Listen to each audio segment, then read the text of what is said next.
പ്രിയപ്പെട്ട സുഹൃത്തുക്കളെ, യഥാർത്ഥത്തിൽ 2025 ഡിസംബർ മുതൽ നമ്മൾ പ്രതീക്ഷിക്കാത്ത സംഭവങ്ങളാണ് കേരളത്തിൽ രാഷ്ട്രീയത്തിൽ നടന്നുകൊണ്ടിരിക്കുന്നത്.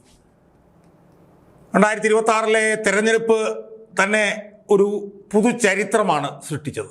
2025 ഡിസംബർ മുതൽ എന്ന് ഞാൻ പറയാൻ കാരണം എന്താ, 2025 ഡിസംബർ 9-നും 11-നുമാണ് കേരളത്തിൽ തദ്ദേശ സ്വയംഭരണ സ്ഥാപനങ്ങളിലേക്കുള്ള തെരഞ്ഞെടുപ്പ് നടന്നത്.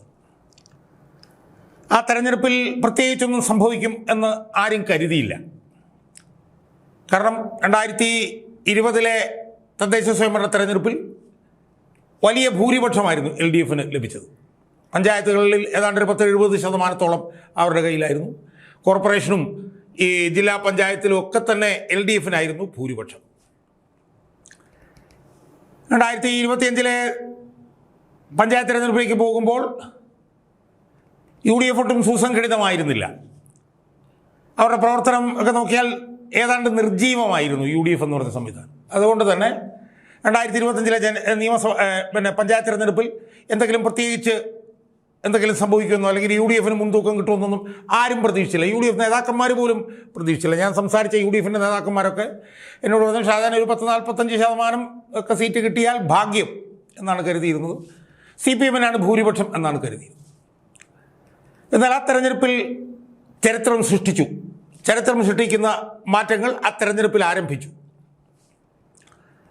അത്ഭുതകരമെന്ന് പറയട്ടെ, തദ്ദേശ സ്വയംഭരണ സ്ഥാപനങ്ങളുടെ എല്ലാ തട്ടുകളിലും, അതായത് കോർപ്പറേഷൻ, ജില്ലാ പഞ്ചായത്ത്, മുനിസിപ്പാലിറ്റി, ബ്ലോക്ക് പഞ്ചായത്ത്, ഗ്രാമപഞ്ചായത്ത്, എല്ലാ തലങ്ങളിലും സമഗ്രമായിട്ടുള്ള വിജയം UDF നേടി. അത് തികച്ചും അപ്രതീക്ഷിതമായിരുന്നു. അതിനുശേഷം നിയമസഭാ തെരഞ്ഞെടുപ്പ് വന്നു. നിയമസഭാ തെരഞ്ഞെടുപ്പിൽ UDF വിജയിക്കും എന്ന് ഒരു പൊതുധാരണ ഉണ്ടായിരുന്നുവെങ്കിലും ഒരു ചരിത്ര വിജയം, ഒരു ഐതിഹാസിക വിജയമാണ് UDF ലഭിച്ചത്.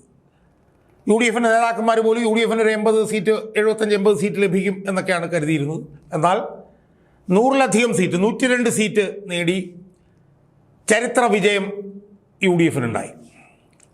64 MLA-മാർ UDF ഉണ്ടായി. CPM 29 MLA-മാരിലേക്ക് ചുരുങ്ങി, 64 MLA-മാരിൽ 29 MLA-മാരിലേക്ക് ചുരുങ്ങി. ചരിത്രത്തിൽ ആദ്യമായി CPM നിന്ന് കലഹിച്ച് പുറത്തു വന്ന വിമതന്മാർ 3 പേര് വലിയ ഭൂരിപക്ഷത്തിന് CPM കോട്ടകളിൽ നിന്ന് ജയിച്ചു. ചരിത്രത്തിൽ ആദ്യമായി കണ്ണൂർ ജില്ലയിൽ 5 സീറ്റിൽ UDF ജയിച്ചു. മറ്റ് ജില്ലകളിലൊക്കെ തന്നെ LDF കോട്ട കൊത്തളങ്ങളിൽ പോലും UDF വലിയ മുൻതൂക്കം നേടി. അപ്പോൾ ആ നിലയിൽ കഴിഞ്ഞ കുറച്ച് കാലങ്ങളായി കേരളത്തിൻ്റെ രാഷ്ട്രീയ രംഗത്ത് ചരിത്രം സൃഷ്ടിക്കുന്ന ഐതിഹാസികമായിട്ടുള്ള മാറ്റങ്ങൾ നടക്കുന്നതിന് നമ്മൾ സാക്ഷ്യം വഹിച്ചുകൊണ്ടിരിക്കുകയാണ്. സുഹൃത്തുക്കളെ, ഞാനിത് ആമുഖമായി പറയാൻ കാരണം,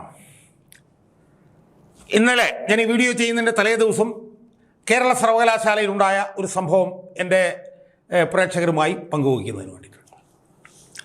സുഹൃത്തുക്കളെ, അത് പറയുമ്പോൾ നമ്മൾ കാണേണ്ട ഒരു കാര്യം, കേരളത്തിൽ ഇടത് ഭരിച്ചാലും വലത് ഭരിച്ചാലും, കേരളത്തിൽ UDF ഭരിച്ചുകൊണ്ടിരിക്കുമ്പോഴും മിക്കവാറും വർഷങ്ങളിലെല്ലാം തന്നെ കേരളത്തിലെ സർവകലാശാലയിലെ സിൻഡിക്കേറ്റുകളിലെ ഭൂരിപക്ഷം ഇടതുപക്ഷത്തിനായിരിക്കും, CPM നേതൃത്വത്തിൽ. അത് UDF ഭരിച്ചാലും അങ്ങനെ തന്നെ ആയിരുന്നു മിക്കവാറും പതിറ്റാണ്ടുകളായി. ഇടയ്ക്ക് 1-2 ചില്ലറ മാറ്റങ്ങൾ വന്നിട്ടുണ്ടെങ്കിൽ. അപ്പോൾ UDF ഭരിക്കുമ്പോഴും CPM ഇടതുപക്ഷത്തിന് തന്നെയായിരിക്കും സിൻഡിക്കേറ്റിൽ ഭൂരിപക്ഷം. സിൻഡിക്കേറ്റിലെ സ്റ്റാൻഡിംഗ് കമ്മിറ്റികളിലെല്ലാം തന്നെ മിക്കവാറും ഭൂരിപക്ഷം സ്റ്റാൻഡിംഗ് കമ്മിറ്റികളിലും ഇടതുപക്ഷത്തിനും CPM ഭൂരിപക്ഷം. അപ്പോൾ UDF ഭരിച്ചുകൊണ്ടിരിക്കുമ്പോഴും സർവകലാശാലകളുടെ എല്ലാം ഭരണം ഫലത്തിൽ CPM നേതൃത്വത്തിലുള്ള സിൻഡിക്കേറ്റുകൾ നടത്തിക്കൊണ്ടിരിക്കുന്നതാണ് നമ്മൾ കഴിഞ്ഞ കുറേ കാലമായി നമ്മൾ കണ്ടുകൊണ്ടിരുന്നത്. അതായത് ഭരണം UDF സർവകലാശാലകൾ ഭരിക്കുന്നത് CPM നേതൃത്വത്തിലുള്ള ഇടതുപക്ഷമായിരിക്കും എന്നർത്ഥം. സർവകലാശാലകൾ എന്ന് പറഞ്ഞാൽ ചെറിയ സംവിധാനം അല്ല, നമ്മൾ ആലോചിച്ച് നോക്കണം. ഇന്നിപ്പോൾ എത്രയോ സർവകലാശാലയുണ്ട്. കേരള സർവകലാശാല, കാലിക്കറ്റ്, കണ്ണൂർ, ആരോഗ്യ സർവകലാശാല, വെറ്റിനറി സർവകലാശാല, കാർഷിക സർവകലാശാല, ഇപ്പോൾ സാങ്കേതിക സർവകലാശാലയുണ്ട്, ഡിജിറ്റൽ സർവകലാശാലയുണ്ട്. അപ്പോൾ ഇത്രയും ഒരു 8-9 സർവകലാശാലകളുണ്ട് കേരളത്തിൽ. ആ സർവകലാശാലകൾ എന്നൊക്കെ പറഞ്ഞാൽ രാഷ്ട്രീയ പാർട്ടികളുടെ സ്വാധീനം നിലനിർത്തുന്നതിൽ ഈ സർവകലാശാലകൾ വലിയ പങ്കാണ് വഹിച്ചുകൊണ്ടിരിക്കുന്നത്. CPM വിദ്യാഭ്യാസ മേഖലയിലുള്ള സ്വാധീനം യഥാർത്ഥത്തിൽ അവർ നിലനിർത്തിക്കൊണ്ടിരിക്കുന്നത് ഈ സർവകലാശാലകൾ വഴിയാണ്. കാരണം ഈ സർവകലാശാലയിലെ ഭരണസമിതി അവരുടെ നിയന്ത്രണത്തിലായിരിക്കും. സർവകലാശാലയിലെ വൈസ് ചാൻസലർമാരെ പോലും അവരായിരിക്കും നിയന്ത്രിക്കുന്നത്. നമ്മൾ കാണേണ്ട ഈ സർവകലാശാലകളിലെല്ലാം നൂറുകണക്കിന് നിയമനങ്ങൾ, അധ്യാപക അനധ്യാപക തസ്തികകളിലൊക്കെ തന്നെ നൂറുകണക്കിന് നിയമനങ്ങളാണ് ഓരോ വർഷവും നടന്നുകൊണ്ട്. എല്ലാം നിയന്ത്രിക്കുന്നത് സിൻഡിക്കേറ്റാണ്. അധ്യാപക നിയമനങ്ങൾ അവർ നിയന്ത്രിക്കുമ്പോൾ അവരുടെ ആളുകൾ അധ്യാപകരായി വരും. അനധ്യാപക നിയമനങ്ങൾ അവർ നിയന്ത്രിക്കുമ്പോൾ അതും അനധ്യാപകരും അവരുടെ ആളുകൾ വരും. അതുപോലെ തന്നെ ഈ സർവകലാശാലകളിലൊക്കെ കോടിക്കണക്കിന് രൂപയുടെ പ്രൊക്വയർമെൻറ്റ്, പർച്ചേസ് ഓരോ വർഷവും നടക്കുന്നുണ്ട്.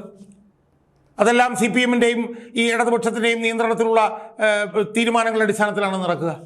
അതുപോലെ തന്നെ കോടിക്കണക്കിന് രൂപയുടെ നിർമ്മാണ പ്രവർത്തനങ്ങൾ ഈ സർവകലാശാലകളുമായി ബന്ധപ്പെട്ട് നടക്കാറുണ്ട്. അപ്പോൾ ഫലത്തിൽ UDF ആണ് ഭരിക്കുന്നതെങ്കിൽ പോലും സർവകലാശാലകൾ വർഷങ്ങളായി നിയന്ത്രിച്ചു കൊണ്ടിരുന്നത് CPM-ൻ്റെ നേതൃത്വത്തിലുള്ള ഇടതുപക്ഷമായിരുന്നു.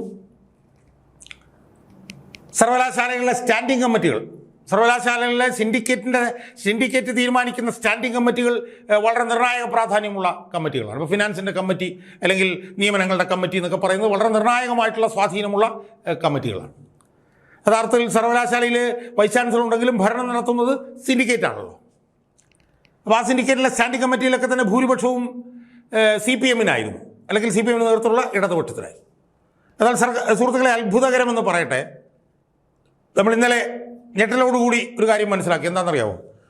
974 ശേഷം കേരള സർവകലാശാലയിലെ സിൻഡിക്കേറ്റിലെ എല്ലാ സ്റ്റാൻഡിംഗ് കമ്മിറ്റികളിലും ഭൂരിപക്ഷം UDF-ന് ലഭിച്ചു എന്നുള്ള വളരെ ഞെട്ടിക്കുന്ന ഒരു ശുഭവാർത്ത നമുക്ക് ഇന്നലെ കേൾക്കാൻ കഴിഞ്ഞു. അതായത് UDF സർക്കാർ അധികാരത്തിൽ വന്നതിന് ശേഷം UDF-ലുള്ള 6 ഇടതുപക്ഷ CPM പ്രതിനിധികളെ മാറ്റി അവിടെ പുതിയ 6 പേരെ നിയമിച്ചതോടുകൂടിയാണ് ഈ മാറ്റം ഉണ്ടായത്. അതായത് സർവകലാശാല സിൻഡിക്കേറ്റിലെ സ്ഥിരം സമിതികളുടെ എണ്ണം 10-ൽ നിന്ന് 7 ആക്കി പുതിയ സിൻഡിക്കേറ്റ് വന്നപ്പോഴത്തേക്കും ചുരുക്കി. ആ 7 സ്റ്റാൻഡിംഗ് കമ്മിറ്റികളുടെയും കൺവീനർ സ്ഥാനം UDF-ൻ്റെ അംഗങ്ങൾ ഏറ്റെടുത്തു. യഥാർത്ഥത്തിൽ സർവകലാശാല നിയമം 1974 നടപ്പിലായതിനു ശേഷം ആദ്യമായിട്ടാണ് സ്ഥിരം സമിതിയുടെ കൺവീനർ സ്ഥാനത്ത് നിന്നും CPM ഒഴിവാക്കപ്പെടുന്നത്. 74, 84, 94, 2004, 2014, 2024 52 അര നൂറ്റാണ്ടിന് ശേഷമാണ് കേരള സർവകലാശാലയിലെ മുഴുവൻ സ്റ്റാൻഡിംഗ് കമ്മിറ്റികളിൽ നിന്നും CPM-നെ ഒഴിവാക്കുന്നത്. ഇങ്ങനെ ഒഴിവാക്കുന്നതിനെതിരെ CPM-ൻ്റെ പ്രതികൾ പ്രതിഷേധിച്ചെങ്കിലും വോട്ടിനിട്ട് അത് തള്ളുകയായിരുന്നു. UDF-ന് ഇപ്പോൾ 11 പേര് സിൻഡിക്കേറ്റിലുണ്ട്. CPM-ന് 6 പേരും BJP-ക്ക് 2 പേരുമാണ് ഉള്ളത്. ഇവരെ BJP-ക്കാർക്കും ഈ സ്റ്റാൻഡിംഗ് കമ്മിറ്റിയിൽ നേതൃത്വം കിട്ടിയില്ല. സുഹൃത്തുക്കളെ, ഞാൻ പറഞ്ഞു വരുന്നത് ഇതൊക്കെ പുതിയ ചരിത്ര സംഭവങ്ങളാണ്. കഴിഞ്ഞ ദിവസം ഞാൻ കേട്ടു, തിരുവനന്തപുരം മെഡിക്കൽ കോളേജിൽ പതിറ്റാണ്ടുകൾക്ക് ശേഷം SFI അവിടെ തോറ്റു തുന്നം പാടുകയും KSU അവിടുത്തെ യൂണിയൻ്റെ ഭരണം ഏറ്റെടുത്തു വന്നു. അപ്പോൾ ഈ നിലയിൽ നമ്മൾ നടക്കുമെന്ന് ചിന്തിക്കാത്ത, ചരിത്രം സൃഷ്ടിക്കുന്ന ഐതിഹാസികമായിട്ടുള്ള മാറ്റങ്ങൾക്ക് കേരളത്തിലെ രാഷ്ട്രീയ രംഗം സാക്ഷ്യം വഹിച്ചുകൊണ്ടിരിക്കുകയാണ്. അതിൻ്റെ ഏറ്റവും പുതിയ ഒരു ഉദാഹരണമാണ് 974 ശേഷം കേരള സർവകലാശാലയിലെ മുഴുവൻ സ്റ്റാൻഡിംഗ് കമ്മിറ്റിയുടെ നേതൃത്വവും UDF-ലേക്ക് എത്തിച്ചേരുന്നത്. ഞാൻ കഴിഞ്ഞ ദിവസം ചെയ്തിരുന്ന ഒരു വീഡിയോ ഉണ്ട്, VS-ൻ്റെ അനന്തരാവകാശി പിൻഗാമി എന്ന് പറഞ്ഞുകൊണ്ട്.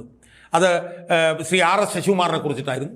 അദ്ദേഹത്തിൻ്റെ നേതൃത്വത്തിലാണ് കേരള യൂണിവേഴ്സിറ്റിയിലെ സിൻഡിക്കേറ്റിൻ്റെ ഇനി പ്രവർത്തനം മുന്നോട്ട് കൊണ്ടുപോവുക. അദ്ദേഹം ഒരുവിധ സ്വാധീനത്തിനും വഴങ്ങുന്ന ആളല്ല എന്നുള്ളത് എനിക്ക് നേരിട്ടറിയാവുന്നതാണ്. അദ്ദേഹത്തിനെ BJP-യുടെ എന്തൊക്കെയോ ആക്കാൻ വേണ്ടിയിട്ടുള്ള ചില വിഫലമായിട്ടുള്ള ശ്രമങ്ങൾ CPM-കാർ അവിടെ ഇവിടെയൊക്കെ ചില മൂലം, അതൊന്നും നടക്കുന്ന പ്രശ്നമില്ല. RS ശശികുമാർ എന്ന് പറഞ്ഞ ആ മനുഷ്യനെ പോരാളി ഒരു വിധത്തിലുള്ള സ്വാർത്ഥ താല്പര്യങ്ങൾക്കും നിക്ഷിപ്ത താല്പര്യങ്ങൾക്കും വർഗീയ താല്പര്യങ്ങൾക്കും വശംവദനാകുന്ന വ്യക്തിയല്ല എന്നുള്ള കാര്യത്തിൽ എനിക്ക് ആരും സംശയമില്ല. CPM-നെതിരെയും BJP-ക്കെതിരെയും ഒരേ തരത്തിലുള്ള വീറോടുകൂടിയാണ് അദ്ദേഹം തൻ്റെ പോരാട്ടം നടത്തുന്നത് എന്നുള്ളത് ഞാൻ ഓരോ ഘട്ടത്തിലും നേരിട്ട് കണ്ട് മനസ്സിലാക്കിയിട്ടുള്ള ഒരു പൊതുപ്രവർത്തകനാണ്. അദ്ദേഹത്തിൻ്റെ നേതൃത്വത്തിലാണ് ഈ കേരള സർവകലാശാലയിൽ സിൻഡിക്കേറ്റ് ഇനി മുന്നോട്ട് പോവുക. അദ്ദേഹം തന്നെ ഏറ്റവും പ്രധാനപ്പെട്ട സിൻഡിക്കേറ്റ് ഉപസമിതിയുടെ ഫിനാൻസ് സിൻഡിക്കേറ്റ് സ്റ്റാൻഡിംഗ് കമ്മിറ്റിയുടെ ചെയർമാനായിട്ട് അദ്ദേഹം വന്നിട്ടുണ്ട്. എനിക്ക് ഉറപ്പാണ് കേരള സർവകലാശാലയുടെ ഭരണം ഇനി ഈ സർക്കാർ അധികാരത്തിലിരിക്കുന്നിടത്തോളം കാലം നേരായ മാർഗത്തിൽ കൂടി മുന്നോട്ട് പോകും എന്നാണ് എനിക്ക് ആ കാര്യത്തിൽ എനിക്ക് ഉറപ്പില്ല. എനിക്ക് ശ്രീ ആർ എസ് ശശികുമാറിനോട് പറയാനുള്ളത്, കേരള സർവകലാശാലയിലെ നടന്നിട്ടുള്ള കോടിക്കണക്കിന് അഴിമതി, ക്രമക്കേട്, പരീക്ഷാ തട്ടിപ്പ് ഇതെല്ലാം പുറത്തു കൊണ്ടുവരുന്നതിൽ മുൻപന്തിയിൽ തന്നെ ശ്രീ ആർ എസ് ശശികുമാർ ഉണ്ടായിരിക്കണം എന്നാണ് എനിക്ക് സൂചിപ്പിക്കാനുള്ളത്. അത് ഉണ്ടാകും എന്നുള്ള കാര്യത്തിലും എനിക്ക് യാതൊരു തർക്കവുമില്ല.